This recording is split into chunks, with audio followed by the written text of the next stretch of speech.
Hello दोस्तों, तो आज हम लेकर आए हैं एक परफेक्ट लव स्टोरी। हमारा सीईओ जो कि हैंडसम होने के साथ साथ एक जेंटलमैन है और दूसरी तरफ हीरोइन जो कि एक फोटोग्राफर है, अपने करियर में काफी बिजी। स्टोरी काफी ज्यादा इंटरेस्टिंग होने वाली है। चैनल को सब्सक्राइब कर लें, वीडियो पसंद आए तो लाइक करें। क्लेयर बताती है कि ये मेरा हस्बैंड रिचर्ड स्टोन है। शादी के ही दिन ये बिजनेस ट्रिप पर चला गया था। कपल होने के बावजूद हम बहुत कम मिलते हैं। हम दोनों के बीच में प्यार जैसा कुछ भी नहीं है। मेरे हिसाब से अगर अच्छी जिंदगी जीनी है तो हमें अपना अपना काम करना चाहिए, करियर पर ध्यान देना चाहिए और एक अंडरस्टैंडिंग पार्टनर होना चाहिए। आजकल की दुनिया में क्रेजी लव कौन ही करता होगा। तो बेसिकली हमारा कॉन्ट्रैक्ट मैरिज है। कहानी शिफ्ट होती है और हम देखते हैं क्लेयर एक फोटोग्राफर है और वो हैंडसम मॉडल्स की तस्वीर खींचा करती है। रात के वक्त चलो मेरी तो एडिटिंग हो गई, अब सोने का टाइम हो गया है। तभी अचानक से रिचर्ड को देखकर ये डर जाती है। तुमने तो कहा था कि तुम अगले हफ्ते आओगे। तो ये कहता है मेरा बिजनेस ट्रिप जल्दी खत्म हो गया, शादी वाले दिन ही मैं बिजनेस ट्रिप पर चला गया, मुझे माफ कर दो। ये कहती है माफी की कोई जरूरत नहीं है, काम के लिए तो मैं भी कभी भी छोड़ कर जा सकती हूँ। क्लेयर मनी मन में सोच रही होती है, मुझे तो लगता था कि रिचर्ड सिर्फ काम करना जानता है, लेकिन यहाँ तो इसे रिग्रेट फील हो रहा है। रिचर्ड कहता है काम हो गया है तो चलो रेस्ट कर लो। ये कहती है हाँ बस रेस्ट करने ही जा रही थी। रिचर्ड कहता है कि तुम्हें ऐसे पोजेस पसंद हैं। वो फोटो देखकर इसे शर्म आती है और कहती है अरे ये तो मेरा काम है और लड़कियों को कोई अट्रैक्शन नहीं होता जब तक हमारे बीच में कोई इमोशन ना हो। रिचर्ड कहता है पॉइंट टू बी नोटेड। ये सोचती है ये इतना सीरियस क्यों हो रहा है। सभी का कहना था कि इसे सिर्फ काम से मतलब होता है। रात के वक्त क्लेयर कहती है क्या हमें वो करना चाहिए। रिचर्ड कहता है तुम्हें याद है ना तुमने पहले क्या कहा था, कुछ भी करने से पहले इमोशंस होने चाहिए। पहले हमें अपने बीच में इमोशन लाना चाहिए, तभी हम अच्छी एक्सपीरियंस कर पाएंगे। ये कहती है ठीक है गुड नाइट, ऐसा बोलकर सो जाती है। जब अगली सुबह उठती है तो देखती है मिस्टर रिचर्ड तो इसके लिए चप्पल लेकर आए हैं।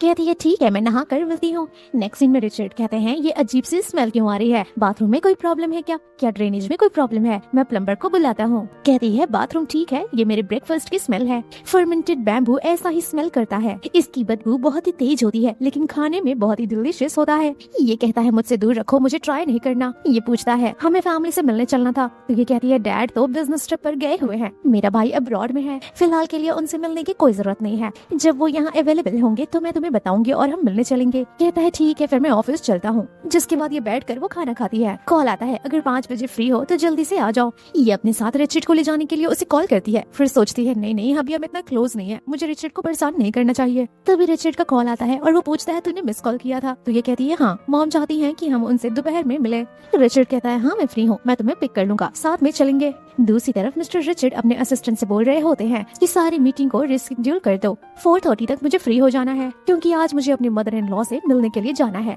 दूसरी तरफ बहुत लेट हो चुका होता है। क्लेयर कह रही होती है इतना लेट हो गया, वो अभी तक आया क्यों नहीं। लेकिन ये देखती है ये तो पहले से यहाँ अवेलेबल है और कहती है मैं तो लेट आई हूँ। मिस्टर रिचर्ड कहते हैं कोई बात नहीं, होता है, तुम्हारा वेट करना मुझे अच्छा लगा। ये दोनों नोटिस करते हैं कि इन दोनों ने अपनी शादी वाली रिंग पहनी है। फ्लैशबैक में दिखाया जाता है क्लेयर ने तो शादी की रिंग खो दी है। मनी मन में सोच रही होती है थैंक गॉड मैंने वैसे ही डुप्लीकेट रिंग खरीद ली। आई थिंक रिचर्ड को ये बात पता नहीं चलेगी। ये रिचर्ड का हाथ पकड़ती है और कहती है मेरी मम्मा बहुत ही चंट है, हम दोनों को लवी डवी बिहेव करना होगा।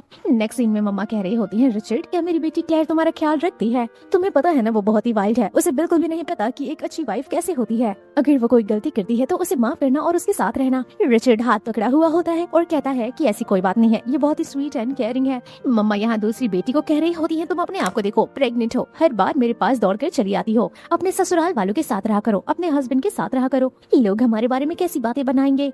मम्मा कहती हैं देखो क्लेयर तुम अब शादीशुदा हो, टाइम आ गया है कि तुम सेटल डाउन हो जाओ। एक औरत के लिए घर और बच्चे सबसे ज्यादा इम्पोर्टेंट होता है, जल्द से जल्द तुम बच्चा कर लो। हस्बैंड कहता है मॉम हम दोनों बहुत ही ज्यादा बिजी हैं, अभी हमें बच्चा प्लान नहीं करना। मम्मा कहती हैं कि तुम तो बॉस हो, तुम इतने बड़े सीईओ हो, तुम्हारा बिजी रहना जायज है, लेकिन तुम्हारे खानदान को कोई तो आगे बढ़ाएगा, वो काम मेरी बेटी को ही करना होगा। तुम लोग जल्द से जल्द बच्चा प्लान करो, बच्चे का ख्याल मैं रख लूंगी, बिल्कुल भी चिंता मत करो। रिचर्ड कहता है ऐसी कोई बात नहीं है, अगर हम बच्चा करते हैं तो उसकी सबसे ज्यादा केयर मुझे करनी होगी, पढ़ाई लिखाई पैसा खर्चा एंड एवरीथिंग मुझे हैंडल करना होगा। मम्मा कहती है हाँ मुझे पता है तुम बहुत ही रिस्पॉन्सिबल पेरेंट्स बनोगे, लेकिन पहले बच्चा तो करो। शादी के बाद एक औरत की रियल ड्यूटी यही होती है कि वो बच्चे पैदा करे एंड बच्चों का ख्याल रखे। वो अपनी बेटी से कहती है कि अगर तुम इस खानदान के लिए बच्चा पैदा नहीं कर सकती ना तो क्लेयर परिवार तुम्हें धक्के मार कर बाहर निकाल देगा। हस्बैंड कहता है मेरे परिवार में ऐसा कुछ नहीं होता, अगर मेरी बीवी पर कोई भी ऐसा इल्जाम लगाता है तो मैं अपनी बीवी का स्टैंड लूंगा। सिस्टर कहती है मैंने अभी एक न्यूज देखा था जहाँ मेरी सिस्टर IPA गोल्ड अवार्ड जीती है, पता चला है कि तुम वहाँ पर सबसे यंगेस्ट थी, ये तो बहुत ही अमेजिंग बात है। मम्मा कहती है ऐसे अवार्ड तो यूजलेस होते हैं, ना तुम बेच सकती हो ना कोई प्रॉफिट कमा सकती हो, सिर्फ शोपीस के लिए रख सकती हो। फोटोग्राफी सिर्फ एक यूजलेस हॉबी है, इस चीज को हम किसी बिजनेस से कंपेयर नहीं कर सकते। बेटी काफी गुस्से में कहती है कि ये मेरी जिंदगी है, आप इंटरफेयर नहीं कर सकती। बहुत देर से ही वो अपना गुस्सा कंट्रोल कर रही होती है और हस्बैंड उसे शांत कराने की कोशिश करता है। हस्बैंड बोलता है IPA गोल्ड अवार्ड दुनिया का सबसे प्रेस्टिजियस फोटोग्राफी अवार्ड है, वहाँ तक पहुँचना सबके बस की बात नहीं है। ये इसकी लाइफ है, चाहे ये अपनी हॉबी को अपना करियर बनाए या उसका अचार डाले, मैं कभी कुछ नहीं बोलूंगा। ये जो भी डिसाइड करेगी मैं उसकी रिस्पेक्ट करूंगा। रात के वक्त बीवी कहती है थैंक यू मुझे डिफेंड करने के लिए, मॉम के सामने मेरा स्टैंड लेने के लिए। हस्बैंड कहता है ये मेरी रिस्पॉन्सिबिलिटी है कि मैं तुम्हें प्रोटेक्ट करूं, तुम मेरी फैमिली हो, मैं तुम्हें प्रोटेक्ट नहीं करूंगा तो कौन करेगा। ये मन में सोचती है कि मैंने र्यूमर सुने थे कि ये बहुत ही कोल्ड है, इसको कोई मतलब नहीं है दुनिया से, लेकिन अब मुझे कोई और पर्सनालिटी देखने को मिल रही है, मतलब कि अब मेरे जिंदगी में कोई ऐसा इंसान है जो मुझे सपोर्ट करना चाहता है। यहाँ सिस्टर का मैसेज आता है, क्लेयर मम्मा ने जो भी बोला उसे इग्नोर करना, अपने दिल पर कोई बात मत लेना, मम्मा वैसे ही है, मुझे तो उनकी बातें सुनने की आदत हो चुकी है। तुम्हारा हस्बैंड बहुत ही हैंडसम है, सीरियस है, तुम्हें लेकर बहुत ज्यादा प्रोटेक्टिव भी है। तभी कहती है ओह मैं तो घर पहुंच गई, सॉरी मैं बहुत ही ज्यादा फोन में बिजी थी। हस्बैंड कहता है कोई बात नहीं, ये मेरी ड्यूटी है कि मैं भी तुम्हें कंपनी दूं। ये कहती है देखो इतना इमोशनल होने की जरूरत नहीं है, तुम्हें पता है ना कि हमारा कॉन्ट्रैक्ट मैरिज है, तुम्हें इतना एफर्ट्स करने की जरूरत नहीं है। ये हाथ मिलाती है और कहती है याद रखना हम एग्रीमेंट पर हैं। रिचर्ड कहता है फाइनली मेरे को चांस मिल गया, बताओ ये रिंग हमारी शादी की रिंग जैसी नहीं दिख रही है। नेक्स्ट सीन में ये परेशान होते हुए आती है और रिंग ढूंढने का नाटक करती है। रिचर्ड पूछ रहा होता है बताओ तो सही वो रिंग कहाँ है, मैं ढूंढने में मदद कर दूं। ये बोलती है कि वो रिंग मैं ढूंढ लूंगी, तुम्हें परेशान होने की जरूरत नहीं है, तुम जाकर सो जाओ। ढूंढते ढूंढते तभी एक डेस्क में इसे फाइनली रिंग मिल जाती है। ये फाइनली शावर लेने के लिए आती है और मिस्टर रिचर्ड को ऐसे देखकर हैरान हो जाती है। मिस्टर रिचर्ड कहते हैं तुम्हारे दिमाग में क्या चल रहा है, लेकिन ये लड़की तो मिस्टर रिचर्ड को घूर रही होती है। कहती है कुछ तो नहीं चल रहा, मुझे ऐसा लग रहा है शायद मैं गलत टाइम पर आ गई हूँ, लेकिन कोई नहीं तुम अपना काम कंटिन्यू करो। और वो यहीं खड़ी हो जाती है। फिर कहती है तुम तो बहुत ही ज्यादा ब्लश कर रहे हो, मैं शावर लेने जा रही हूँ, ब्लश करते रहो। नेक्स्ट सीन में ये शावर लेकर आती है और कहती है तुम अभी तक यहाँ क्या कर रहे हो। रिचर्ड कहते हैं मैं तुम्हारा इंतजार कर रहा था ताकि तुम मेरे मसल्स देख सको। कहती है हाँ तुम्हारी मसल्स बहुत ही अच्छे हैं, तो क्या मैं तुम्हारे ड्रॉर में से शर्ट ले सकती हूँ क्योंकि मेरा कपड़ा भीग गया है। मिस्टर रिचर्ड इसके क्लोज आते हैं शर्ट देने के लिए। क्लेयर घबराने लग जाती है, जिसके बाद मिस्टर रिचर्ड शावर लेने आते हैं और हम देख पाते हैं कि वो अपने आप को बिल्कुल भी कंट्रोल नहीं कर पा रहे हैं। क्लेयर की खूबसूरती उन्हें अपनी तरफ खींच रही है। जिसके बाद ये कमरे में सोने आते हैं। यहाँ क्लेयर तो पैर फैलाकर सो रही होती है। वो इसे ढकने की कोशिश करते हैं, बार बार ढकते हैं, बार बार ढकते ढकते 10 बार ढकते हैं, लेकिन बार बार वो हाथ पैर चलाती है। फाइनली वो इसे पूरी चादर में लपेट देते हैं।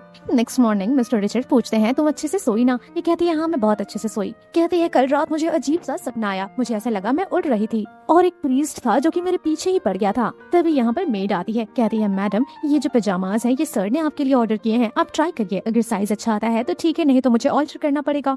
रिचर्ड कहते हैं एक और बात, रात को सोते वक्त इधर उधर लात मारना बैड हैबिट होता है। तो ये कहती है अच्छा तो तुमने मुझे चादर में लपेट दिया था, इसी वजह से मैं रात में सो नहीं पाई, मुझे टांगे फैलाकर सोने की आदत है, मुझे माफ करना मैंने तुम्हारी नींद डिस्टर्ब कर दी। रिचर्ड कहता है पजामा कैसा लगा। ये कहती है ठीक है। मिस्टर रिचर्ड कहते हैं पसंद नहीं आया तो तुम बदल सकती हो, मैं दूसरा ऑर्डर कर दूंगा। तो ये कहती है नहीं नहीं बड़े लोग कुछ देते हैं तो ले लेना चाहिए। तो मन ही मन में बेचारा सोचता है क्या मैं इतना बुढ़ा हो गया हूँ कि ये मेरे बारे में ऐसी बातें सोच रही है। नेक्स्ट सीन में गार्डन में ये कहती है ये फ्लावर्स काफी ज्यादा अच्छे लग रहे हैं, क्या मैं इन्हें तोड़कर अपने कमरे में लगा सकती हूँ। तो हस्बैंड कहता है ये तुम्हारा घर है, तुम कुछ भी कर सकती हो। ये बहुत ही प्यार से पूछती है रिचर्ड तुम इस अरेंज मैरिज के लिए रेडी क्यों हुए थे। ये पूछता है पहले तुम बताओ कि तुम क्यों राजी हुई थी। तो ये बोलती है तुम मेरे टाइप के हो और ऊपर से हैंडसम हो। तो ये कहता है हाँ मेरे तरफ से भी कुछ वैसा ही है। रिचर्ड कहता है मैं कुछ कहना चाहता हूँ कि गिफ्ट कभी भी बड़े लोगों का इग्नोर नहीं करना चाहिए, लेकिन मैं कोई एल्डर नहीं, मैं तुम्हारा हस्बैंड हूँ। ये बोलती है अच्छा हस्बैंड तुम्हें वो बात बुरी लग गई तो चलो अच्छा बताओ हस्बैंड कि तुम कब फ्री हो, मुझे तुम्हारे स्टोन फैमिली से मिलना है, अपने इन लॉज से मिलना है। रिचर्ड कहता है मैं तुम्हें बाद में बताता हूँ। ये कहती है ठीक है, तब तक के लिए मैं चलती हूँ। नेक्स्ट सीन में ये स्टूडियो में होती है। यहाँ एक कलीग कहती है कि मैंने कल न्यूज देखा, मुझे पता चला कि तुम्हारा जो हस्बैंड है वो बिजनेस ट्रिप से वापस आ गया है, कैसा है वो। ये कहती है क्या तुम लोगों ने वो सब ट्राई किया। तो ये कहती है काम पर ध्यान दो, सुबह सुबह शुरू मत हो जाओ। दोस्त कहती है वेल कल तुम्हारे शूट पर जो भी सामान था यहाँ मैं रख देती हूँ। तभी इसकी नजर पड़ती है रिंग पर। ये मन में सोचती है ये तो सेम वही रिंग है जो मैंने अपने हाथों में पहना है, कहीं ऐसा तो नहीं कि जो मैंने रिंग पहना है उसने सीक्रेटली मेरे लिए खरीदा। तभी फ्लैशबैक में हम देखते हैं रिचर्ड अपने असिस्टेंट को रिंग खरीदने के लिए कहता है और ये बात क्लेयर फॉस्टर को ना बताने के लिए मना करता है। कहता है रिंग बिल्कुल वैसा ही होना चाहिए और फिर उसके ड्रॉर में वो रिंग डाल देना, ऐसा लगे कि पहले से वहाँ पड़ा हुआ था। ऐसा देखकर ये ब्लश करती है और ये सोचती है कि ये बंदा कितना थॉटफुल पर्सन है। वेल तभी मम्मा का कॉल आता है। कहती है तुम कहाँ हो, तुम आखिर बच्चा कब प्लान कर रही हो। ये कहती है मैं अभी स्टूडियो में हूँ, मैं काम कर रही हूँ और बच्चे की प्लानिंग मैंने अभी नहीं की है। ये कहती है क्या तुम पागल हो गई हो, तुम रिचर्ड की वाइफ हो, तुम्हें बच्चा कर लेना चाहिए, नहीं तो बाद में तुम बहुत रिग्रेट करोगी। कहती है मैं काम करने जा रही हूँ, ऐसा कहकर फोन कट कर देती है। कलीग कहती है क्लेयर क्या तुम ठीक हो। कहती है हाँ मैं बिल्कुल ठीक हूँ, चलो हम लोग काम पर चलते हैं। नेक्स्ट सीन में जब ये ऑफिस से बाहर निकलती है तो देखती है बारिश हो रहा है। तभी रिचर्ड की गाड़ी आती है और वो अम्ब्रेला लेकर इसे पिक करने आया हुआ होता है और तो और गोद में उठा लेता है। कहता है तुमने हील्स पहनी हो, स्लिप कर सकती हो क्योंकि पानी बरस रहा है। ये एफर्ट्स देखकर ये काफी खुश होती है। कहती है आज हम स्टोन फैमिली से मिलने वाले थे, है ना? रिचर्ड कहता है बारिश होने लगी थी तो मुझे तुम्हारी चिंता हो रही थी तो मैं यहाँ आ गया। नेक्स्ट सीन में ये लोग स्टोन फैमिली से मिलने के लिए आते हैं। मम्मा कहती हैं क्लेयर मैं तुम्हें बहुत दिन बाद मिल रही हूँ। मम्मा कहती हैं जाओ जाकर किचन में खाना बनाओ, और वो ये बात अपने बेटे से कहती हैं। क्लेयर कहती है क्या उसे खाना बनाने आता है? मॉम कहती है हमारे खानदान में सारे लड़के खाना बनाना जानते हैं। मम्मा कहती है क्लेयर आजकल तुम बहुत ही ज्यादा हार्ड वर्क कर रही हो, मैंने न्यूज में देखा था तुम्हें कोई बहुत बड़ा अवार्ड भी मिला है, तुम बहुत ही हार्ड वर्किंग लड़की हो, तुम बिल्कुल भी नर्वस मत हो, यहाँ बैठ कर आराम से हमारे बीच में खाओ, और अगर तुम्हें मेरा बेटा परेशान करे तो तुम मुझे बता सकती हो, मैं इसकी अच्छे से क्लास लगाऊंगी। तो ये कहती है नहीं मॉम, रिचर्ड मुझे बहुत ही अच्छे से ट्रीट करता है और अगर वो कुछ गड़बड़ करेगा ना तो मैं उसकी क्लास लगा दूंगी। मॉम कहती है तुम तो पहले से ही बहुत अच्छी हो। मम्मा कहती है चलो चलो खाओ, देखो तुम कितनी पतली हो गई हो, खाने पीने पे ध्यान दिया करो। लास्ट में मम्मा कहती है प्लीज मुझसे मिलने आया करो, मैं घर पर अकेली बोर हो जाती हूँ, मुझे तुम्हारे साथ टाइम स्पेंड करना बहुत ही अच्छा लगता है। कहती है ओके मम्मा, मैं हमेशा वीकेंड पे आने का ट्राई करूंगी। एंड देन ये दोनों लोग चले जाते हैं। मम्मा कहती है काश क्लेयर मेरी बेटी होती, मुझे बहुत ही अच्छा फील होता, पता नहीं रिचर्ड उसका ख्याल रखता होगा या नहीं। डैड कहते हैं डोंट वरी, हमारा बेटा अभी जेंटलमैन से कम नहीं है और वो लोग बड़े हो गए हैं, तुम उनकी कुछ ज्यादा ही चिंता कर रही हो, तुम्हें तो मेरी चिंता करनी चाहिए। कहती है कि देखो तुम कितने बूढ़े हो चुके हो और अभी तुम मुझसे फ्लर्ट करते हो, थोड़ी सी तो शर्म करो। वेल नेक्स्ट सीन में हम देखते हैं क्लेयर अपने हस्बैंड के लिए मिल्क लाती है। ये कहती है स्टूडियो में मुझे एक पुरानी रिंग मिली, क्या तुमने नई वाली रिंग खरीदी है? अगर तुमने ऐसा किया तो thank you so much. Richard कहता है थैंक यू की कोई जरूरत नहीं है, तुम्हारी केयर करना मेरी रिस्पॉन्सिबिलिटी है। तो ये कहती है हाँ, और वाइफ होने के नाते मुझे तुम्हारी केयर करना रिस्पॉन्सिबिलिटी है। मैंने दूध का ग्लास रख दिया है, काम करते वक्त पी लेना और ज्यादा देर तक मत जागना। नेक्स्ट सीन में ये दोबारा से रिंग देखती है और ये बात इसे बहुत ही अच्छी लगती है, बार बार ये सोचती है कि वो कितना थॉटफुल पर्सन है।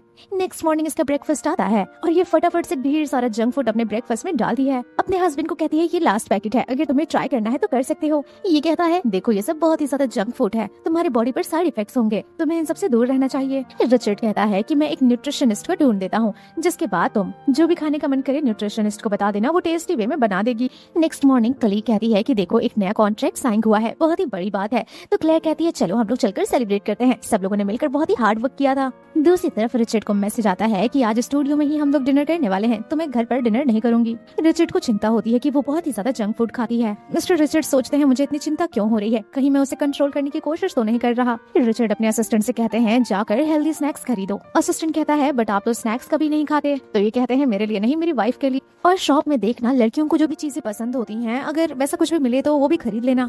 नेक्स्ट सीन में यहाँ अनाउंसमेंट होती है क्लेयर फॉस्टर ये आपके लिए आया है। ये सोचती है ये किसने सेंड किया। हस्बैंड कहते हैं क्या तुम्हें पार्सल मिल गया। ये हैरान हो जाती है कि इसने इतना बड़ा स्नैक बॉक्स मेरे लिए भेजा है। यहाँ कलीग कहती है इतना बड़ा ट्रीट किसने सेंड किया। तो ये कहती है कि हस्बैंड ने। सभी लोग यहाँ क्लेयर के हस्बैंड के लिए ताली बजाते हैं कि ये तो बहुत ही अच्छा हस्बैंड है। सभी लोगों को वो कहती है जाओ सभी लोग शेयर करो। वो फोटो क्लिक करके अपने हस्बैंड को भेज देती है। रिचर्ड कहता है ये तो मैंने इसके खाने के लिए भेजा था, इसने सभी को शेयर कर दिया। और वो अपने असिस्टेंट को ऑर्डर देता है कि मेरी वाइफ के लिए दोबारा से नया पैकेट खरीदो। नेक्स्ट सीन में मम्मा का कॉल आता है, मैंने जो फर्टिलिटी वाला दवाई तुम्हें भेजा था क्या वो टाइम पर तुम खाती हो। अपनी मॉम से कहती है कि दोबारा से ऐसे फालतू की दवाइयाँ मुझे मत भेजना और बार बार मेरी शादी में इंटरफेयर मत करो कि मुझे बच्चा कर लेना चाहिए, बच्चा कर लेना चाहिए, ये मेरी और मेरे हस्बैंड की रिस्पॉन्सिबिलिटी है। मम्मा कहती है तुम्हारा करियर कुछ भी नहीं है, तुम सिर्फ एक नॉर्मल फोटोग्राफर हो, लेकिन अगर तुम बच्चा पैदा कर लेती हो तो तुम्हारी ज्यादा वैल्यू होगी। एक परफेक्ट बीवी बनने के लिए तुम्हें बच्चा पैदा करना ही होगा। तो ये कहती है अगर आप इतनी परफेक्ट हैं, आपने बच्चा किया है तो आपका डिवोर्स क्यों हो गया। मम्मा कहती है तुम मेरे ऊपर क्यों चढ़ रही हो, मेरी बात क्यों कर रही हो। नेक्स्ट सीन में ये घर आती है और यहाँ ढेर सारा स्नैक्स देखती है। यहाँ मेड बताती है ये सब कुछ रिचर्ड ने आपके लिए खरीदा है। ये अपने हस्बैंड को मैसेज करती है इतना सब कुछ मेरे लिए। तो ये कहते हैं हाँ तुमने वो सब ऑफिस में बांट दिया था तो इसलिए मैंने घर पर लगवा दिया। अब जबकि ये जंक फूड है तो भी तुम मॉडरेशन में खाना, ज्यादा मत खाना। यहाँ वो मेड से पूछती है कि मिस्टर रिचर्ड क्या खाना पसंद करते हैं। नेक्स्ट सीन में क्लेयर कंपनी में आती है अपने हस्बैंड के लिए टिफिन लेकर। तभी उसे अपनी मॉम की आवाज आती है और मदर एंड लॉ की। यहाँ हम देखते हैं क्लेयर की मॉम रिचर्ड की मॉम से कह रही होती हैं कि मेरी बेटी जो कि दिन रात इधर उधर घूमती रहती है, आप उसे समझाती क्यों नहीं, आपको बोलना चाहिए कि उसे बच्चे प्लान करने होंगे। लेकिन रिचर्ड की मॉम तो बहुत ही अंडरस्टैंडिंग होती हैं, कहती हैं देखिए ये हमारा काम नहीं है, वो लड़की वर्किंग लेडी है, हमारे तरह हाउसवाइफ नहीं है। अगर उसका मन करेगा तो वो बेबी प्लान करेगी और वैसे भी वो अभी अपने करियर के पीक पर है। मम्मा कहती हैं लेकिन फिर भी एक औरत के लिए बच्चा पैदा करना और फैमिली स्टार्ट करना बहुत ही इम्पोर्टेंट है, तो आप उसे समझाती क्यों नहीं, आपका ही भला होगा। लेकिन रिचर्ड की मॉम कहती हैं हमारे लिए हमारा भला यही है कि हमारी बहू हमारे घर में हमारे साथ में खुश रहे। यहाँ उसकी मॉम कहती है लड़की होने के नाते दिन रात बाहर ऐसे घूमती रहेगी तो कभी प्रेग्नेंट ही नहीं होगी। तभी मदर इन लॉ अपनी बहू को देख लेती हैं और वो हैरान हो जाती हैं कि कहीं ये ऐसी बातें सुन तो नहीं ली। मॉम कहती है बाहर खड़ी होकर देख क्या रही हो, अपने बड़ों को थोड़ी सी भी रिस्पेक्ट करना नहीं जानती। तभी मदर इन लॉ कहती है बेटा बहुत ही ठंड है, तुम्हारी तबीयत तो ठीक है ना? ये कहती है हाँ मॉम मैं बिल्कुल ठीक हूँ, अपने हस्बैंड के लिए टिफिन लेकर आई थी मैं। मम्मा कहती है हाउ स्वीट, तुम एक बहुत ही अच्छी वाइफ हो। क्लेयर की मॉम कहती है दिन रात ऐसे ही घूमती रहती हो, फालतू के काम करती रहती हो, क्यों नहीं तुम फैमिली स्टार्ट करती। लेकिन मदर इन लॉ कहती है उनकी बातों पर ध्यान मत दो, तुम घर जाकर रेस्ट करो, बोले तो मैं तुम्हें छोड़ दूं। तो ये कहती है हाँ मॉम चलिए हम साथ में चलते हैं। जिसके बाद क्लेयर की मॉम कहती हैं तुम अपने सासू माँ के साथ इतना स्वीट बातें कर रही हो, मेरे साथ ही इतनी कड़वी बातें क्यों करती हो? क्लेयर कहती है आपने ये तो सिखाया था ना कि मैं आपसे ज्यादा अपने सास की रिस्पेक्ट करूं, तो क्या अब आपको हजम नहीं हो रहा? ऐसा कहकर वो चली जाती है। वेल नेक्स्ट सीन में हम देखते हैं क्लेयर फाइनली कंपनी पहुंच जाती है अपने हस्बैंड के लिए खाना लेकर। यहाँ रिसेप्शनिस्ट कहती है आप रिचर्ड स्टोन की वाइफ है ना? तो ये कहती है आपको कैसे पता? असिस्टेंट बताती है जिस दिन आप लोगों की शादी हुई उसी दिन मिस्टर रिचर्ड ने सभी लोगों को आपके बारे में बता दिया और ये भी बता दिया कि अगर आप कभी भी उनसे मिलने आती हैं तो हम आपसे कोई सवाल जवाब ना करें। ये सब सुनकर क्लेयर को काफी अच्छा लगता है कि कॉन्ट्रैक्ट मैरिज होने के बावजूद भी वो इस रिलेशनशिप को सीक्रेट नहीं रखता। नेक्स्ट सीन में ये अपने हस्बैंड को कहती है चलो लंच कर लो। फेस पकड़ कर कहती है कि तुम्हारे फेस के फीचर्स काफी ज्यादा अच्छे हैं। रिचर्ड नर्वस फील करता है और कहता है thank you so much.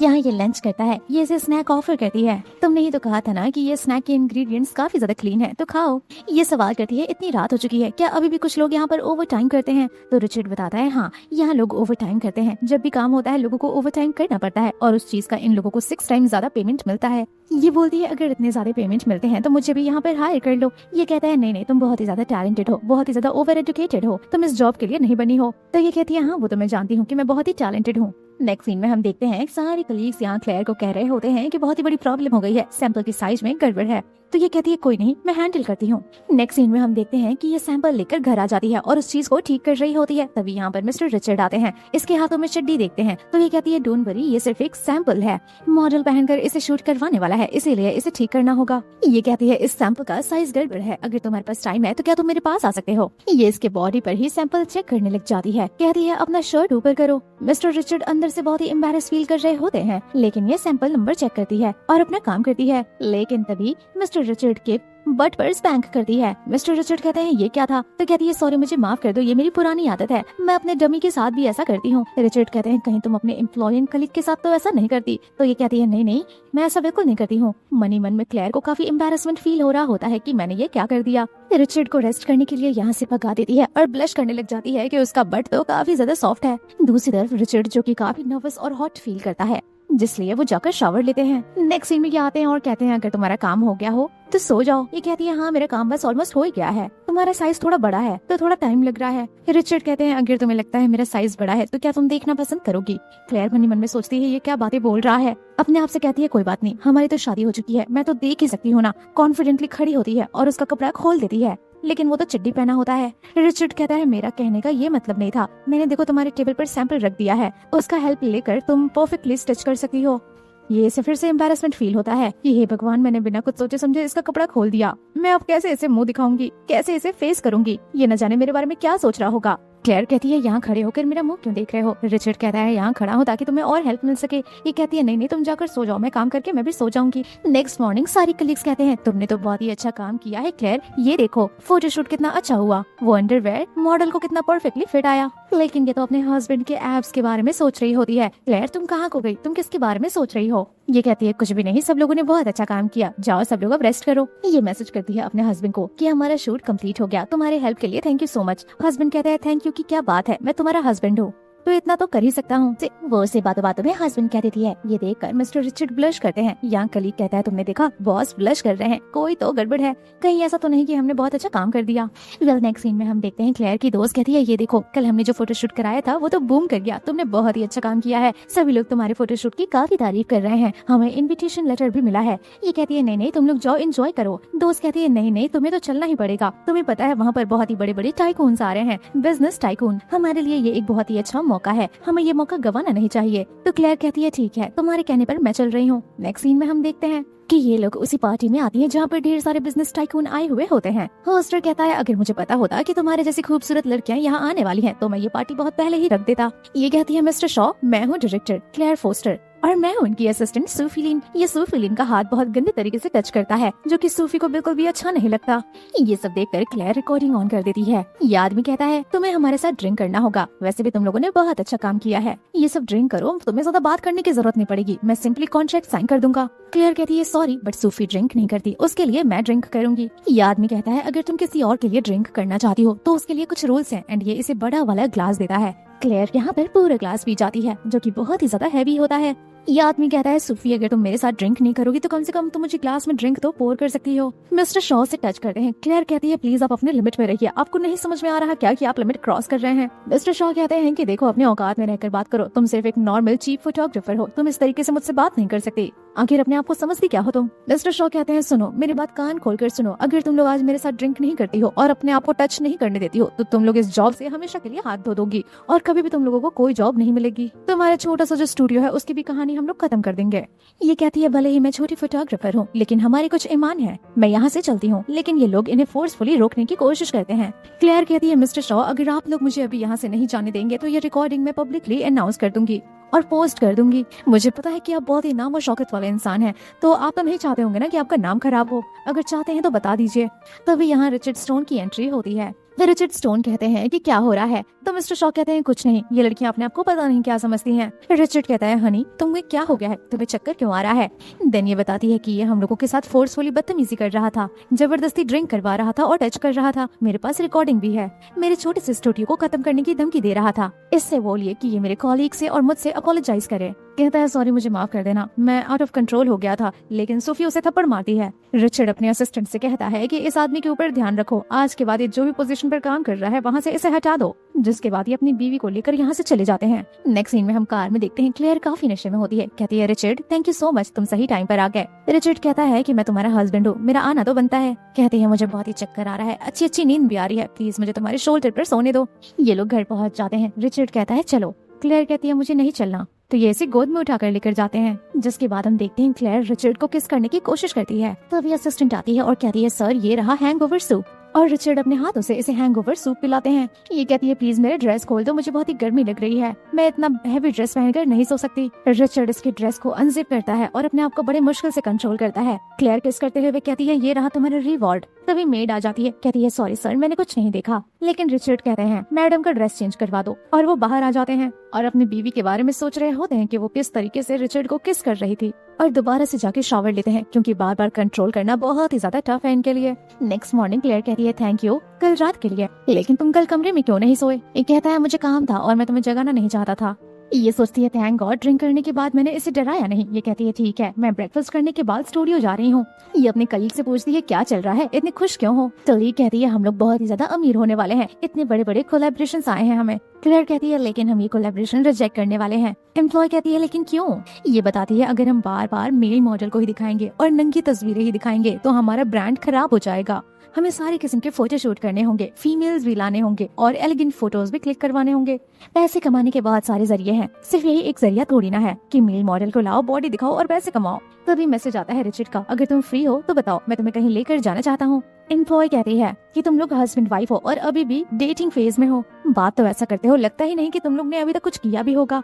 Next scene में हम देखते हैं अच्छा तो तुम मुझे यहाँ लाने वाले थे। ये कहता है हाँ ये TCM के टॉप डॉक्टर हैं, मेट्रो सिटी में ये बहुत ही फेमस हैं। कल रात तुमने बहुत ही ज्यादा ड्रिंक कर ली थी और तो और तुम्हारा स्लीप शेड्यूल भी बिगड़ा हुआ है, तुम्हारा चेकअप कराना जरूरी है। ये हंसती है और सोचती है मुझे तो लगा ये डेट है। डॉक्टर कहते हैं कि तुम्हारा स्टमक बहुत ही ज्यादा वीक है। डॉक्टर इसे कहते हैं तुम ऊपर से बहुत ही ज्यादा एनर्जेटिक दिखती हो लेकिन तुम्हें अंदर से ब्लड डिफिशिएंट है, तुम्हें आज के बाद junk food, raw food, cold food सब अवॉइड करना होगा और जल्द से जल्द टाइम पर सोना होगा। यहाँ उसका हस्बैंड ये सब कुछ नोट कर रहा होता है। बीवी को तो वो डॉक्टर बाहर भेज देते हैं लेकिन हस्बैंड से कुछ पर्सनली बात करते हैं। नेक्स्ट सीन में हम देखते हैं हस्बैंड कहता है मेडिसिन का टाइम हो गया। ये कहती है 10:30 हो चुका है, काम वाम छोड़कर क्या तुम मुझे ये दवा पीते हुए देखोगे। तो ये कहता है हाँ। अपनी बीवी को दवा खिलाने के बाद मेड कहती है सर ये रहा आपका मेडिसिन। बीवी कहती है तुम्हें भी बीमारी है, तुम भी कमजोर हो। ये सवाल करती है बताओ तो तुम दवा किस चीज के लिए ले रहे हो। रिचर्ड कहता है गेस करो मैं दवा किस चीज के लिए लूंगा। रात के वक्त ये दोनों लोग सो रहे होते हैं लेकिन क्लेयर क्लेयर उठती है धीरे से, कहती है ये हैंड राइटिंग बहुत ही मेसी है, आखिर उस डॉक्टर ने क्या लिखा है। तभी रिचर्ड आता है और कहता है ये बहुत ही नॉर्मल बात है कि तुम डॉक्टर की हैंड राइटिंग रीड नहीं कर सकती। क्लेयर कहती है कि मुझे तुम्हारी चिंता हो रही थी, मैं तुम्हारी बीवी हूँ तो मुझे जानना था कि डॉक्टर ने तुम्हारे लिए क्या प्रिस्क्रिप्शन दिया है। क्लेयर को ये स्लीपर पहनाता है, कहता है कि आजकल मैं बहुत ही ज्यादा हॉट फील कर रहा हूँ, इसलिए डॉक्टर ने मुझे दवा दी है। ये सुनकर ये ब्लश करने लग जाती है, कहती है अगर तुम्हें हॉट फील हो रहा है तो दवा से काम नहीं चलेगा, हमें अलग अलग सोना होगा। तो ये कहता है नहीं नहीं चिंता मत करो, मैंने दवा ले लिया है तो अब मैं इतना हॉट नहीं फील करूंगा। वैसे भी तुम्हें अकेला छोड़कर सोने पर मुझे टेंशन होगी, क्योंकि बार बार तुम कम्बल फेंकती हो, तुम्हें ठंड लग जाएगी, इतना टेंशन में मैं नहीं सो सकता। ये लोग सोने के लिए आ जाते हैं। क्लेयर कहती है देखो सारे मेडिसिन के साइड इफेक्ट होते हैं, अगर तुम अपने आप को इतना कंट्रोल करोगे तो कोई ना कोई प्रॉब्लम होगा। रिचर्ड कहता है डोंट वरी, ये दवा लॉन्ग टर्म के लिए नहीं है, हम लोग पहले बीच में फीलिंग डेवलप करेंगे, इंटीमेसी अपने आप आ जाएगा और ये ट्रीटमेंट अपने आप मेरा बंद हो जाएगा। क्लेयर मनी मन में सोचती है अगर हम लोग ऐसे ही रहेंगे तो हमारा रिलेशनशिप कभी भी आगे नहीं बढ़ेगा। क्लेयर कहती है अगर तुम मुझसे पूछो कि मैं रेडी हूँ या नहीं तो मैं कभी भी हाँ नहीं बोल पाऊंगी, इसीलिए हमें अभी से प्रैक्टिस करना चाहिए, ये ट्राई करना चाहिए।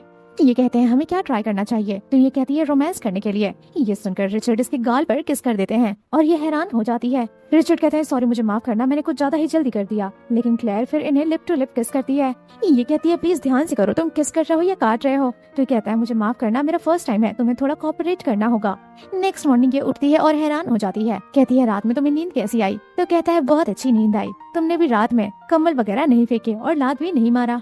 हस्बैंड कहता है वेल आज का क्या प्लान है। ये कहती है कि आज मुझे 2 शूट करने हैं, तुम्हारा क्या प्लान है। हस्बैंड कहता है कि आज मेरा इंटरनेशनल मीटिंग है सुबह सुबह, इस चीज के लिए मुझे ब्रांच ऑफिस जाना होगा। तो भी अचानक से क्लेयर पीछे से हक करती है। रिचर्ड हैरान होकर पूछते हैं तुम क्या कर रही हो। ये कहती है मैं अपनी बीवी होने की ड्यूटी पूरी कर रही हूँ। तभी अचानक से कहती है इतनी सुबह सुबह है रिचर्ड, तुम्हें स्माइल करना चाहिए। हस्बैंड कहता है तुमने मुझे रिचर्ड बोला। कहती है नहीं नहीं मैंने तो हस्बैंड बोला, तुम्हारे कान बज रहे हैं, ध्यान से सुना करो। रिचर्ड को ये सब बहुत ही अच्छा लग रहा होता है। तभी मिस्टर कहते हैं ये तुम्हारे लिए। कहती है इसमें क्या है। ये कहते हैं मॉम तुम्हें हमेशा ज्वेलरी देती है और मैं तुम्हें सिर्फ स्नैक देता हूँ, तो ये बहुत ही शैबी लग रहा था। जिसके बाद ये गिफ्ट देखती है और कहती है थैंक यू सो मच, इस चीज की तलाश तो मुझे बहुत ही टाइम से थी, लेकिन ये बहुत ही ज्यादा रेयर था। रिचर्ड कहते हैं वेल हमें अपनी वेडिंग फोटो शूट करवानी है, तो कब तक का प्लान करें हम लोग। कहती है स्केड्यूल चेक करके मैं तुम्हें बताऊंगी। रिचर्ड कहता है ठीक है, तो फिर चलो मैं तुम्हें तुम्हारे स्टूडियो छोड़ दूं। ये कहती है तुम्हें ऑफिस नहीं जाना क्या, तुम्हें लेट नहीं होगा। ये कहता है हाँ हाँ रास्ते में ही है। ये मनी मन में सोचती है मेरा ऑफिस अलग है और इसका ऑफिस साउथ साइड में है, एक साइड में कैसे हो सकता है। ये कहती है ठीक है अगर तुम बोल रहे हो तो मैं चलती हूँ। स्टूडियो में सभी लोग देखकर हैरान हो जाते हैं। तो ये कहती है ये रहे मेरे हस्बैंड। सभी लोग कहते हैं तुम्हारा हस्बैंड तो बहुत ही ज्यादा रिच है, लेजेंडरी फाइनेंशियल टाइकून। हस्बैंड कहता है तुम्हें कोई प्रॉब्लम नहीं है, तुमने मेरे बारे में सबको बता दिया। ये कहती है हाँ मुझे कोई प्रॉब्लम क्यों होगी, हमारा रिलेशनशिप सीक्रेट थोड़ी ना है, और वैसे भी तुम बहुत ही हैंडसम हो, तो एम्बैरेसिंग वाली कोई बात ही नहीं है। नेक्स्ट सीन में कलीग क्लेयर के लिए कहती है ये रहा फ्लावर तुम्हारे लिए। कहती है ये फ्लावर किसने भिजवाया। दोस्त कहती है गेस करो तुम्हारे लिए फ्लावर कौन भिजवा सकता है। तो ये कहती है क्या मेरे हस्बैंड ने। तो कलीग कहती है हाँ तुम्हारे हस्बैंड ने, वो पर्सनली आया था तुम्हें ये फ्लावर देने के लिए। तुम्हारा हस्बैंड रिच होने के साथ साथ कितना टॉल एंड हैंडसम है और कितना एफर्ट्स करता है। ये रिचर्ड को कॉल करती है और कहती है फ्लावर किस काम के लिए या फिर किस बात के लिए। तो फिर वो कहता है फ्लावर क्यों नहीं, हमारा रिलेशनशिप कल लास्ट नाइट एक स्टेप फॉरवर्ड बढ़ा है, तो फ्लावर तो बनता है ना, वैसे भी आगे तो कदम तुमने बढ़ाए थे, तो तुम तो फ्लावर डिजर्व करती हो। कहती है एक छोटे से किस पर तुमने इतना बड़ा फ्लावर बुके भेज दिया जो कि बहुत ही रोमांटिक फील करा रहा है। हस्बैंड कहता है आगे आगे हमारा रिलेशनशिप और भी रोमांटिक होता जाएगा अगर हम ऐसे ही एफर्ट्स करते जाएं। वेल अब हम रात का सीन देखते हैं। ये कहती है ये टी मैंने तुम्हारे लिए बनाया है, पी लो, तुम्हारे हेल्थ में काफी हेल्प करेगा, और अब मैं सोने जा रही हूँ, ज्यादा लेट नाइट तक जाकर काम मत करिएगा। लेकिन तभी ये उठकर आते हैं और ये हैरान हो जाती है। कहते हैं तुम्हें नहीं लगता क्या कि आज हमें रोमांस करना चाहिए। तभी रिचर्ड कहता है तुम्हारा हार्ट बीट इतना ज्यादा इरेगुलर क्यों है, हमें कल जाकर डॉक्टर मेसन से मिलना चाहिए। तो ये कहती है ऐसा भी तो हो सकता है ना कि तुम्हारे टच करने की वजह से मेरा हार्ट बीट बढ़ जाता है। एंड देन ये इसे किस करती है। कहती है तुम्हारा हार्ट बीट क्यों नहीं चेंज हो रहा। ये कहता है क्योंकि मैं हेल्थी हूँ। कहती है नहीं तुम बहुत ही ज्यादा मुझसे एज में बड़े हो, तुम्हारा हार्ट बीट क्यों बढ़ेगा, मैं तुमसे एज में छोटी हूँ, यंग हूँ, इसीलिए मेरे साथ ऐसा होता है, मैं जा रही हूँ, बाय। तो फिर रिचर्ड पीछे से आकर इसे किस करना शुरू कर देता है, उठाने वाला होता है कि टेबल में भिड़ा देता है। ये कहती है आउच तुमने मुझे चोट लगा दी। कहती है वैसे तुमने ये सब कहाँ से सीखा। रिचर्ड कहता है इंटरनेट से। एंड देन ये इसे फिर से किस करना शुरू करती है। नेक्स्ट मॉर्निंग कलीग कहती है आजकल तुम बहुत ही ज्यादा ग्लो कर रही हो। ये कहती है तुम कहना क्या चाहती हो। कलीग कहती है तुम्हें जल्दी अपने फ्यूचर बेबी का नाम सोच लेना चाहिए। लेकिन पता है इतनी बड़ी हैरानी वाली बात, रिचर्ड को हम लोगों ने हमेशा देखा है वो कितना कोल्ड ब्लडेड इंसान है, तुम्हारे साथ वो इतना सॉफ्ट बिहेव कैसे करता है। ये कल रात की बात याद करती है कि ये लोग किस तरीके से रोमांस कर रहे थे। ये सोचती है वो इतना ज्यादा कोल्ड ब्लडेड है तो उसने ये सब कहाँ से सीखा। तभी दूसरी तरफ हम रिचर्ड को देखते हैं जो कि के ड्रामा देख रहा होता है। ये कहती है तुम गलत सोच रही हो, रिचर्ड अपनी पर्सनल लाइफ अलग रखता है। कहती है तुम्हारे हस्बैंड ने तुम्हें जो फ्लावर दिया है उसका मतलब तुम्हें पता है? Unrequired love. रिचर्ड कोई नॉर्मल लड़का नहीं है, वो अगर वो तुम्हारे लिए कुछ खरीद रहा है तो उसके पीछे जरूर कोई बहुत ही बड़ा मोटिव होगा। इस फ्लावर का मतलब ये भी होता है सीक्रेट लव। मुझे तो ऐसा लग रहा है कि रिचर्ड तुम्हें सीक्रेटली बहुत लंबे टाइम से लव करता आया है। ऐसा भी हो सकता है कि तुम्हें वो अपनी क्रश के तौर पर देखता हो। कहती है ऐसा हो ही नहीं सकता, हम लोग सिर्फ एक बार मिले थे मैरिज सर्टिफिकेट मिलने से पहले, तो उसे मुझ पर क्रश कैसे हो सकता है? तुमने आजकल बहुत ही ज्यादा ड्रामा देखा हुआ है, तुम स्टोरी इस तरीके से बना ले रही हो। मेरा हस्बैंड बहुत ही रिस्पॉन्सिबल पर्सन है, उसके अंदर ये सारी चीजें नहीं है। कली कहती है ठीक है, मैं नहीं बहस करने वाली, तुम्हें जैसा ठीक लगे। नेक्स्ट सीन में कली कहती है हम लोग इतने दिन से डायरेक्टर का वेट कर रहे हैं लेकिन वो अभी तक आया क्यों नहीं? कैसा एटीट्यूड है डायरेक्टर का? तभी यहाँ पर डायरेक्टर आती है काफी एटीट्यूड में। ये लड़की तो यहाँ पर सीधा का सीधा एलिगेशन लगाती है कि तुमने ही मेरा गोल्ड मेडल चुराया था, क्या तुम मुझे इतनी जल्दी भूल गई? क्लेयर कहती है मैंने सोचा भी नहीं था कि तुम इतने बड़े स्टूडियो की डायरेक्टर बन सकती हो। ये कहती है हाँ, तुम्हारे जैसे छोटी मोटी स्टूडियो में काम थोड़ी ना कर रही। नेक्स्ट सीन में कुछ एम्प्लॉइज आपस में बात करती हैं और क्लेयर सुन लेती है कि आखिर वो डायरेक्टर इतना बॉसी क्यों बिहेव कर रही थी। वो इसलिए क्योंकि उसके बहुत ही बड़े बड़े कनेक्शन है, वो तो मिस्टर रिचर्ड स्टोन से के साथ भी कनेक्टेड है। ये लोग कहते हैं लेकिन रिचर्ड स्टोन तो शादीशुदा है और क्लेयर उनकी बीवी है ना। तो ये लोग कहते हैं हाँ लेकिन उनकी शादी सीक्रेट मैरिज है, शायद इसीलिए हमारी मैडम ज्यादा बॉसी नहीं बनती है। ये सब सुनकर क्लेयर को काफी गुस्सा आ रहा होता है। नेक्स्ट सीन में मेरा नाम माइक है, मैं विजनरी स्टूडियो का प्रेसिडेंट हूँ। ये कहती है हेलो, मैं यहाँ पर डिस्कस करने आई हूँ अपने शूट कलेक्शन को लेकर। माइक कहते हैं अपने डायरेक्टर को कि तुमने मुझे इन्फॉर्म क्यों नहीं किया कि क्लेयर यहाँ आई हुई है? तो ये कहती है आप मीटिंग में थे इसलिए मैंने इन्फॉर्म नहीं किया, और वैसे भी ये आपका इंतजार तो कर ही सकती है। मिस्टर माइक कहते हैं क्या तुम पागल हो, तुम मिसेस स्टोन से वेट कराना चाहती हो? माइक माफी मांगता है कि मुझे माफ कर दीजिए, ये लड़की ये भी नए नए में काम कर रही है, इसे अभी आपके बारे में पता नहीं है। क्लेयर कहती है कोई बात नहीं, हम लोग ये सब चीज प्रोफेशनल रखते हैं। माइक कहता है ठीक है, वेडिंग फोटोज की रिस्पॉन्सिबिलिटीज मैं लेता हूँ, कोई भी गलती नहीं होगी। ये कहती है हाँ, मैं विजनरी स्टूडियो पर ट्रस्ट करती हूँ, रिजल्ट अच्छा ही आएगा। माइक कहता है मैडम अगर आप फ्री है तो चलिए मैं आपको लंच खिलाना चाहूंगा या कोई ट्रीट देना चाहूंगा। क्लेयर कहती है नहीं, आज मुझे अपने हस्बैंड की फैमिली से मिलने जाना है, तो मे भी हम अनदर टाइम चल सकते हैं। जिसके बाद ये लड़की आती है कि सॉरी मुझे माफ कर देना क्लेयर, मुझे नहीं पता था कि तुम ही मिसेस स्टोन हो। क्लेयर कहती है मैं सिर्फ इतना चाहती हूँ कि तुम अपना काम मन लगा कर करो और फालतू का लोगों पर ज्यादा बॉसी मत हो। नेक्स्ट सीन में ये लोग आते हैं मॉम डैड से मिलने के लिए। क्लेयर कहती है रिचर्ड मैं तुमसे कुछ पूछना चाहती हूँ, क्या मैं तुम्हारी क्रश हूँ या फिर तुम मुझे पहले से लाइक करते हो? रिचर्ड कहता है नहीं ऐसी कोई बात नहीं है। तो ये बताती है तुमने मुझे क्रिम्सन एप्पल ब्लॉसम वाला जो फ्लावर दिया था उसका मतलब होता है अनरिक्वेटेड लव, और वो कोई कॉमन फ्लावर नहीं है। ये कहता है हाँ तुम जो भी बातें बता रही हो वो सच बता रही हो, लेकिन मुझे तुम्हारे ऊपर क्रश नहीं है। ये बताता है अगर हम लोग पहले मिले होते तो भी मुझे तुम पर क्रश नहीं होता। ये कहती है पर क्यों, क्या मैं सुंदर नहीं हूँ? मैं तो बहुत सुंदर हूँ, तुम्हें तो मुझ पर 10 साल तक क्रश होना चाहिए था। तो ये कहता है नहीं, मैं इन सारी चीजों में टाइम वेस्ट नहीं करता, अगर मुझे कोई पसंद आ जाता है तो मैं उसे अप्रोच करता हूँ एंड उसे अपना बनाने की कोशिश करता हूँ। ये कहती है तुम्हारे कहने का ये मतलब है कि पूरी जिंदगी में आज तक कभी तुम्हारी कोई क्रश नहीं हुई? तो ये कहता है नहीं। ये पूछती है कभी कोई गर्लफ्रेंड? तो कहता है नहीं। कभी कोई दोस्त? तो कहता है नहीं, जो भी हो तुम ही हो, पहली बार हो।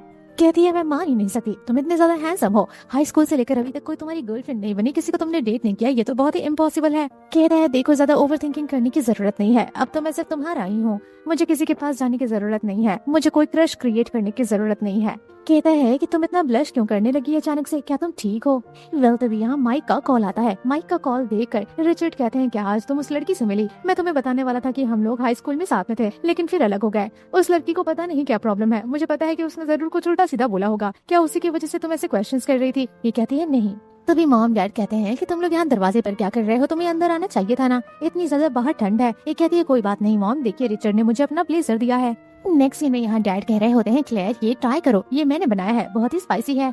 ये कहती है हाँ ये बहुत ही ज्यादा टेस्टी है। मम्मा कहती है कुछ दिनों से मैं तुम्हें बहुत ही स्पाइसी खाना खाते हुए देख रही हूँ, तो मैंने सोचा क्यों ना तुम्हारे लिए बनाया जाए। यहाँ हस्बैंड को इनसिक्योरिटी हो रही होती है क्योंकि डॉक्टर ने इतने स्पाइसी फूड खाने के लिए मना किया है। वो इसे इशारा करता है कि इतना तीखा खाना नहीं खाना है, लेकिन वो मनी मन में सोचती है लेकिन मुझे बहुत ही अच्छा लग रहा है, जिसके बाद वो कम खाती है। तभी हम डैड को देखते हैं जो कि मम्मा के मुंह पर लगे हुए खाने को साफ कर रहे होते हैं, और ऐसा करते हुए क्लेयर फोटो निकाल लेती है। कहती है ये देखिए आप लोग अभी भी यंग कपल जैसे लगते हो।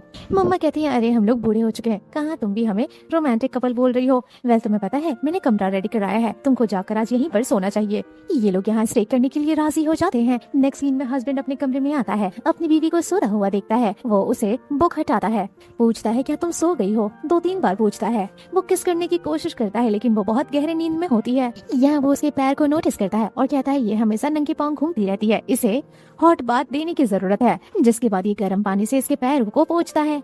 तभी ऐसे करते करते क्लेयर इसे गलती से अपने पैरों से मार देती है और कहती है, क्या तुम ठीक हो? मुझे माफ करना, ये तुम क्या करते रहते हो? जिसके बाद ये इसके लिए ठंडा एग लेकर आती है फ्रिज में से और कहती है, मेरी मम्मा ऐसे किया करती थी बचपन में। रिचर्ड अपनी बीवी को इस तरीके से देखकर काफी ज्यादा हैरान होता है। वो अपने आप को कंट्रोल करने की कोशिश कर रहा होता है, सोच रहा होता है मैं इसे किस करूं या ना करूं। जिसके बाद ये मॉम डैड की तस्वीर दिखाकर कहती है, ये देखो, क्या ये दोनों हमेशा ऐसे ही रोमांटिक बिहेव करते हैं? तो ये कहता है, हाँ, ये लोग हमेशा ऐसे ही रहते हैं। ये कहती है, जब मैं बहुत ही यंग थी तभी मेरे पेरेंट्स का डिवोर्स हो गया था। जब भी वो लोग साथ में बैठते थे हमेशा बहुत ही कड़वी बातें करते थे। मुझे कभी पता ही नहीं था कि नॉर्मल पेरेंट्स ऐसे होते हैं। ये कहता है, डोंट वरी, हमारे फ्यूचर में हमारे बच्चों के पेरेंट्स ऐसे ही रोमांटिक होंगे, यानी कि हम दोनों भी रोमांटिक होंगे। ये मन ही मन में सोचती है, अगर ऐसी बात है तो फिर मैं माँ बनने के लिए तैयार हूँ। नेक्स्ट मॉर्निंग ये अपने हस्बैंड का टाई बांध रही होती है और मिस्टर कहते हैं, तुम क्या चेक कर रही हो? ये कहती है, मैं वो स्वेलिंग चेक कर रही हूँ जो मैंने रात मारा था। अंडा तो काम कर गया, तुम्हारा सूजन काफी कम हो गया है। ये कहती है, फिलहाल कुछ दिनों के लिए मैं काम में बहुत ज्यादा बिजी होने वाली हूँ। हमें वेडिंग फोटोज के लिए पोस्टपोन करना होगा, फ्री होने के बाद हम लोग करवा सकते हैं। हस्बैंड कहता है, ओके, तुम जैसा कहो, अगर तुम्हें लगता है कि काम की बात करना चाहिए तो हम काम की बात करेंगे। नेक्स्ट सीन में ये बहुत ही टेंशन में आ जाता है। अपनी बीवी से ऐसा बोल तो दिया कि काम पहले आता है, लेकिन खुद काम पे ध्यान नहीं दे रहा। सोच रहा होता है कल तक तो वो बिल्कुल ठीक थी, रातों रात उसे क्या हो गया? वो वर्क को लेकर इतना ज्यादा डेडिकेटेड कैसे हो गई कि उसे हमारे साथ वेडिंग फोटोज भी नहीं लेना है। मिस्टर सोचते हैं शायद मुझे उसे हैप्पी करना होगा क्योंकि ये तो मेरी ही रिस्पॉन्सिबिलिटी है। यहाँ वो पूरा का पूरा रिज्यूमे तैयार करने लग जाता है कि उसने अपनी पूरी जिंदगी में कितनी औरतों से बात किया है, कंपनी में कितनी औरतें रही हैं, कॉलेज एंड स्कूल में कितनी लड़कियों से बात किया है, क्योंकि उसे ऐसा लगता है कि शायद उसकी बीवी नाराज हो गई है। असिस्टेंट आता है और कहता है, सारा मीटिंग मैंने शेड्यूल कर दिया है। ये अपने असिस्टेंट को ऑर्डर देते हैं कि मीटिंग के बाद मसाज थेरेपिस्ट ढूंढना। तो ये कहता है कि क्या आपके बैक में दर्द हो रहा है? रिचर्ड कहता है, नहीं, मुझे मसाज सीखना है। नेक्स्ट सीन में हम देखते हैं क्लेयर की बहन घर रोते हुए आती है अपनी बिल्ली लेकर। कहती है, मेरी मदर इन लॉ का कहना है कि बिल्लियां प्रेग्नेंट वुमन के लिए खराब होती है, वो इसे घर में रखने नहीं दे रही, कह रही है कि मैं इसे घर से बाहर फेंक दूंगी। ये मेरे लिए बहुत ही इम्पोर्टेंट है, इसलिए मैं इसे तुम्हें संभाल कर रखने के लिए देने आई हूँ। ये कहती है, तुम चिंता मत करो, मैं तुम्हारी बिल्ली का पूरा ख्याल रखूंगी। ये अपने सिस्टर को सारा सामान देती है और कहती है, मैं इसके लिए तुम्हें पैसे भी दे दूंगी। लेकिन क्लेयर कहती है, डोंट वरी, बिल्लियां मुझे भी पसंद है, मैं उन्हें पाल सकती हूँ, खिला सकती हूँ। सिस्टर रोने लग जाती है। क्लेयर उसे समझाती है कि देखो, प्रेग्नेंट औरतों के लिए रोना भी बहुत बेकार होता है, टेंशन लेना भी बहुत बेकार होता है, तो ऐसे मत करो। नेक्स्ट सीन में हम देखते हैं क्लेयर उस बिल्ली को खिला रही होती है, तभी रिचर्ड घर आता है और वो ऐसा देखकर हैरान हो जाता है। क्लेयर कहती है, मुझे माफ करना, तुम्हें बताकर मुझे इस बिल्ली को अपने घर में अलाउ करना चाहिए था। लेकिन वो देखती है रिचर्ड तो बिल्ली को कॉम कर रहा होता है और वो कहता है, ये तुम्हारा घर है, बिल्ली रखो, कुत्ता रखो, जो रखना है रखो, तुम्हें जो पसंद है वो रखो। क्लेयर बताती है कि ये बिल्ली एमिली की है। उसकी मॉम जो है, ससुराल वाले, वो लोग बहुत ज्यादा कंजर्वेटिव हैं, बिल्ली को अलाउ नहीं कर रहे क्योंकि मेरी सिस्टर प्रेग्नेंट है, कुछ दिनों के लिए इसे यहीं स्टे करना होगा। रिचर्ड कहते हैं, सब ठीक है, लेकिन बस हमारे कमरे में नहीं सोनी चाहिए। क्लेयर कहती है, क्यों, क्या तुम्हें बिल्लियों से एलर्जी है? तो ये कहती है, नहीं, जब मैं छोटा था तो हमारे भी घर पे बिल्ली था, मेरी मॉम को बहुत ही पसंद है और वो बिल्ली हमेशा अपने रूम में लेकर सोती थी। वो हमेशा मॉम डैड के बीच में आकर सो जाता था, जो मेरे डैड को बिल्कुल भी अच्छा नहीं लगता था, इसीलिए मैं भी नहीं चाहता कि मेरे कमरे में ये आए और हम दोनों के बीच में सो जाए। ये कहती है, डैड जेलस होते थे कैट से और तुम्हें भी कैट से जेलसी होगी, तुम दोनों कितना स्वीट हो। तभी रिचर्ड इसे एक फाइल देता है और कहता है, ये रहा मेरा रिज्यूमे। ये पढ़ना शुरू करती है कि 3rd ग्रेड से लेकर अभी तक इसकी जितनी भी लड़कियां दोस्त हैं, ये सारे इन्फॉर्मेशन उसमें डालता है। वाइफी कहती है, मैं पढ़ रही हूँ, तब तक तुम जाकर शावर ले लो। जिसके बाद हीरो आकर कहता है, क्या तुमने पढ़ लिया? तो ये कहती है, मुझे तुमसे कुछ पूछना है, मैं क्यूरियस हूँ। ये पूछती है, एलिमेंट्री स्कूल में अभी जो हुआ वो तुम्हें इतना बारीकी से कैसे याद था? तो ये बताता है, मैं अपने साथ डायरी रखता हूँ और सब कुछ नोट डाउन करता हूँ, बचपन से लेकर अभी तक ये डायरीज में लिखते आया है। तो क्लियर कहती है, तब तो तुम्हारे पास बहुत सारी डायरीज होंगी। कहती है, पता है, तुम बहुत ही ज्यादा क्यूट हो। ये कहता है, ठीक है, अब सो जाओ। ये कहती है, नहीं, थोड़ा थकान सा हो रहा है, डिजाइन करते करते नेक में बहुत दर्द है। तो रिचर्ड कहता है, यहाँ ले लो, मैं मसाज कर देता हूँ। जिसके बाद रिचर्ड इसका मसाज करता है और ये कहती है, ये तो बहुत ही अच्छा फील हो रहा है। जब कमर के पास आते हैं तो ये कहती है, नहीं, मुझे गुदगुदी होती है। तभी अचानक से रिचर्ड कहता है, क्या मैं तुम्हें किस कर सकता हूँ? तो क्लेयर कहती है, हम हस्बैंड वाइफ हैं, तुम पूछ क्यों रहे हो? जिसके बाद ये फॉरहेड पर किस करता है। ये लोग रोमांस कंटिन्यू करते हैं, लेकिन तभी ये कहती है, शायद बिल्ली को कोई प्रॉब्लम है। रिचर्ड कहता है, खाना पानी खिलौना सब कुछ तो रखा हुआ है, जाने दो ना, वो खेल रही होगी, चलो हम रोमांस कंटिन्यू करते हैं। जिसके बाद ये इसे रूम में ही ले आती है। रिचर्ड कहते हैं, नहीं, इसे इसके बेड पर रखना होगा। क्लेयर कहती है, नहीं, उसे अकेले डर लग रहा है, इसीलिए वो बार बार डोर स्क्रैच कर रही है। मिस्टर कहते हैं, नहीं, यहाँ ये हमें डिस्टर्ब करेगी। क्लेयर कहती है, अगर तुम इसे बाहर निकालोगे तो मैं भी इसके साथ दूसरे कमरे में चली जाऊंगी। तो रिचर्ड इसे अपने साथ इसी कमरे में रख लेता है और ये इन दोनों के बीच में सोती है। नेक्स्ट मॉर्निंग होती है। क्लेयर कहती है, बिल्ली कहाँ है? रिचर्ड कहता है, ऑब्वियसली अपना ब्रेकफास्ट करने गया है। तो ये कहती है, अपने आप तो नहीं जा सकती। कहीं तुम जेलस तो नहीं हो रहे बिल्ली से। वेल नेक्स्ट सीन में हम देखते हैं क्लेयर कहती है मुझे डॉक्टर का अपॉइंटमेंट लेना होगा। तो रिचर्ड कहता है क्यों? तो क्लेयर बताती है मुझे इसका न्यूट्रिट कराना है क्योंकि ये बहुत ही ज्यादा परेशान हो रहा है। ये सुनकर रिचर्ड को परेशानी होने लग जाती है और कहता है नहीं ये बहुत ही पेनफुल हो सकता है। ऐसा करते हैं हम इसके लिए फीमेल पार्टनर ढूंढ देते हैं। एंड वो फटाफट अपने असिस्टेंट को कॉल करके कहते हैं एक बिल्ली ढूंढने के लिए। क्लेयर सोचती है अभी कुछ दिन पहले तक तो रिचर्ड को जेलसी हो रही थी, लेकिन देखो अब वो इसकी कितनी केयर कर रहा है। वेल नेक्स्ट सीन में हम ऑफिस का सीन देखते हैं। रिचर्ड कुछ लोगों को बात करते हुए सुनता है कि क्लेयर का एक बहुत ही पुराना दोस्त आया हुआ है। वो दोनों लोग कॉलेज टाइम में एक दूसरे के साथ एकदम परफेक्ट कपल लगा करते थे। ये सुनकर रिचर्ड को जेलसी होती है और तभी उसकी नजर पड़ती है क्लेयर को उसके दोस्त के साथ। ये दोनों बात कर रहे होते हैं। तभी क्लेयर कहती है मिलो इससे, ये है मेरे कॉलेज टाइम का सीनियर दोस्त जिसका नाम है एलेक्स। रिचर्ड तो जेलसी के मारे हाथ ही नहीं छोड़ रहा होता है और क्लेयर इशारा करती है काम डाउन। रिचर्ड कहता है याद रखना ये मेरी वाइफ है, इसके साथ ज्यादा डिस्टर्ब मत करना और काम का ज्यादा प्रेशर भी मत देना। ज्यादा प्रॉब्लम हो तो तुम मुझे कॉन्टेक्ट कर सकते हो। नेक्स्ट सीन में क्लेयर कहती है रिचर्ड तुम जेलस हो रहे हो क्या? तो ये कहता है नहीं मैं जेलस क्यों होऊंगा, मैं तो सिर्फ केयर कर रहा हूँ क्योंकि मैं तुम्हारा हस्बैंड हूँ। कहती है डिनाई मत करो, मैंने देखा है कि तुम एलेक्स का हाथ कितने गंदे तरीके से स्क्वीज कर रहे थे। बेचारे का हाथ कांपने लगा था। रिचर्ड कहता है वो इसलिए क्योंकि उसका हाथ कमजोर है। रात के वक्त हम देखते हैं रिचर्ड कहता है कल का काम अधूरा रह गया था, चलो उसे पूरा करते हैं। तो ये कहती है हाँ मसाज करना है क्या? कहते हैं अनजान बनना बंद करो। जिसके बाद वो इसे किस करते हैं। जिसके बाद ये प्रोटेक्शन ढूंढती है। रिचर्ड कहता है कि मैं प्रोटेक्शन यूज नहीं करता। इन दिन ये दोनों लोग अपना रोमांस कंटिन्यू करते हैं। नेक्स्ट मॉर्निंग क्लेयर कहती है मेरे कमर में कितनी ज्यादा दर्द हो रही है और रिचर्ड तो ऐसे चला गया जैसे कुछ हुआ ही नहीं। कितना इनोसेंट बनने की नाटक करता था, लेकिन एक नंबर का शैतान है। तभी सिस्टर का कॉल आता है कि सिस्टर अगर शाम को फ्री हो तो मेरे साथ शॉपिंग के लिए चलो, बच्चे के लिए मुझे कुछ खरीदना है और मुझे बहुत कंफ्यूजन हो रहा है। नेक्स्ट सीन में हम देखते हैं क्लेयर कहती है तुम्हारी तबीयत दिन पे दिन खराब होती जा रही है, खाने पीने पर थोड़ा ध्यान दो। तो ये कहती है हाँ मुझे सुबह शाम सिर्फ वॉमिटिंग ही होती रहती है। क्लेयर कहती है प्रेगनेंसी बहुत ही ज्यादा टफ होती है और क्लेयर की सिस्टर कहती है हाँ भले टफ होती है लेकिन जब मैं बच्चे के बारे में सोचती हूँ तो मुझे बहुत खुशी होती है। तभी यहाँ पर जेनेट प्लेयर आती है। क्लेयर की सिस्टर से कहती है तुम प्रेग्नेंट हो ना, प्रेग्नेंट होने के बाद भी बाहर का खाना खा रही हो, तुम्हारी प्रेगनेंसी एक बीमारी की तरह दिखती है। सभी औरतें प्रेगनेंसी में नॉर्मल होती हैं और तुम दिन रात सिर्फ उल्टियाँ करती हो। क्लेयर की सिस्टर कहती है तुम बहुत ही ज्यादा बदतमीजी कर रही हो, अभी के अभी मुझसे माफी मांगो। ये कहती है तुम अपने आप को समझती क्या हो, मैं तुमसे माफी क्यों मांगूंगी। और तभी क्लेयर आती है काफी गुस्से में, जो कि लगातार इसे थप्पड़ मारती है और कहती है प्रेग्नेंट वुमन के सबके सामने इस तरीके से इंसल्ट करना बहुत ही गलत बात है, निकल जाओ यहाँ से तुम लोग। तभी इसे परेशानी होती है और क्लेयर अपनी सिस्टर को हॉस्पिटल लेकर जाती है। डॉक्टर का कहना होता है कि आपकी सिस्टर को बहुत ही ज्यादा स्ट्रेस है, अगर ऐसे स्ट्रेस रहेगा तो प्रेगनेंसी बहुत ही ज्यादा टफ हो सकती है और अगर यही कंटिन्यू होता रहा तो बच्चा भी गिर सकता है। नेक्स्ट सीन में क्लेयर अपने सिस्टर के पास आती है और कहती है ये सब क्या हो रहा है, तुम्हारे हार्मोन लेवल इतने ज्यादा मिस क्यों है, तुम्हारा हस्बैंड ब्लेयर आखिर तुम्हें क्या खिलाता है। तो ये कहती है कुछ भी नहीं। क्लेयर कहती है अगर तुम मुझे अपनी बहन मानती हो तो सच बताओ, मैं तुम्हारी प्रॉब्लम शॉर्ट आउट करूंगी। जिसके बाद ये सच बताती है कि ये कोई पंडित है, उसका कहना है कि मेरे पेट में बेटी है और मेरी सासू माँ को बेटी नहीं चाहिए, इसीलिए वो मुझे एक ऐसा पानी पिलाती हैं जो बर्न चार्म ऐश से बना होता है। वो इसीलिए पिलाती हैं ताकि जो मेरे पेट में है वो बेटी से बेटा बन जाए, क्योंकि उन्हें बेटी नहीं चाहिए।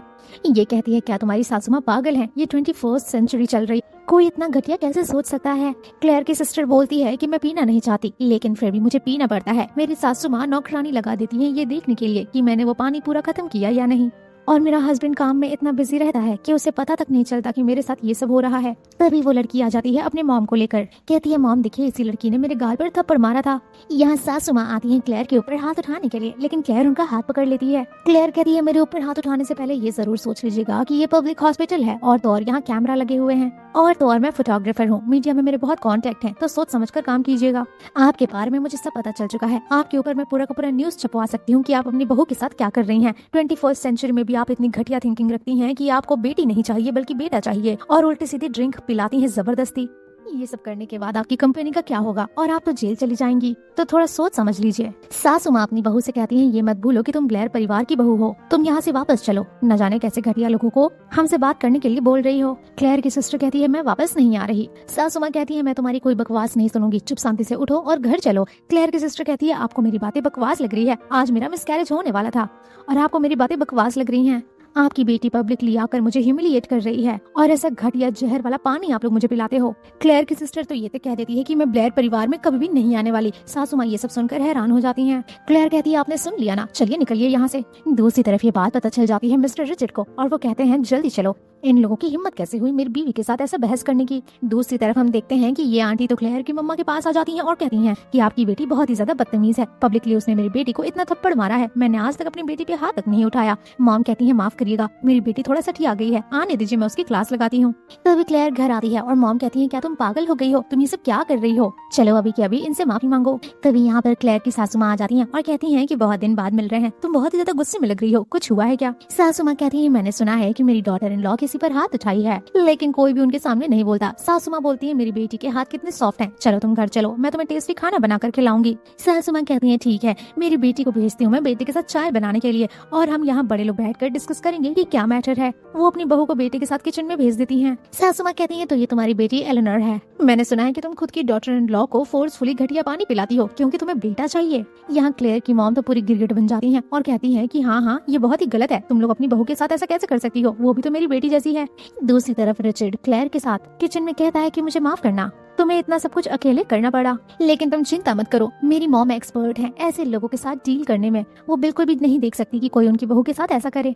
क्लेयर की सासू माँ कहती हैं अपनी बेटी को माफी मांगने के लिए बोलिए, एक प्रेग्नेंट औरत को उसने सबके सामने इस तरीके से एम्बैरेस किया, वो तो फटाफट सबके सामने उसे थप्पड़ मार देती हैं और कहती हैं चलो माफी मांगो, तुम्हारी वजह से मैं इतनी एम्बैरेस हो रही हूँ। क्लेयर की मॉम बहुत ही रिच एंड पावरफुल लेडी है, उनके सामने किसी की भी हिम्मत नहीं है आवाज उठाने की। नेक्स्ट सीन में हस्बैंड कहता है जल्दी चलो घर चलो, तुम्हारा इंतजार कर रहा था मैं, तुम्हारे लिए बहुत ही अच्छी चीजें बनाई है मैंने। घर आकर देखती है इतने सारे डिश जो कि मिस्टर ने सिर्फ इनके लिए ऑर्डर किया होता है। ये कहती है तुम्हें कैसे पता कि ये सब मुझे बहुत ही ज्यादा पसंद है और मेरे फेवरेट हैं। क्लेयर कहती है वैसे वो सब बैग में क्या है। रिचर्ड कहता है कॉन्ट्रासेप्टिव। तो ये कहती है क्यों। तो ये कहता है तुम्ही ने बोला था कि तुम्हें अभी बच्चा नहीं चाहिए और तुम्हें अपने करियर पे ध्यान देना है, इसीलिए प्रोटेक्शन यूज करना बहुत ही जरूरी है क्योंकि पिल्स खाने से बहुत ही साइड इफेक्ट्स हो सकते हैं। जिसके बाद हम देखते हैं कि ये सारे प्रोटेक्शन को डेकोरेट करके रखता है। क्लेयर कहती है तुमने इतने सारे खरीदे हैं जो कि नेक्स्ट ईयर तक चलेगा, लेकिन इसमें इतने सारे फ्लेवर्स क्यों हैं, हम फ्लेवर्स का क्या करेंगे, खाना थोड़ी ना है। ये कहता है मुझे भी नहीं पता कि इतने फ्लेवर्स क्यों हैं, चलो ट्राई करते हैं। जिसके बाद ये दोनों लोग रोमांस करना शुरू करते हैं और पूरा का पूरा एक डब्बा प्रोटेक्शन खत्म कर देते हैं। तभी यहाँ पर रिचर्ड के मॉम डैड आते हैं उन लोगों के लिए ब्रेकफास्ट लेकर।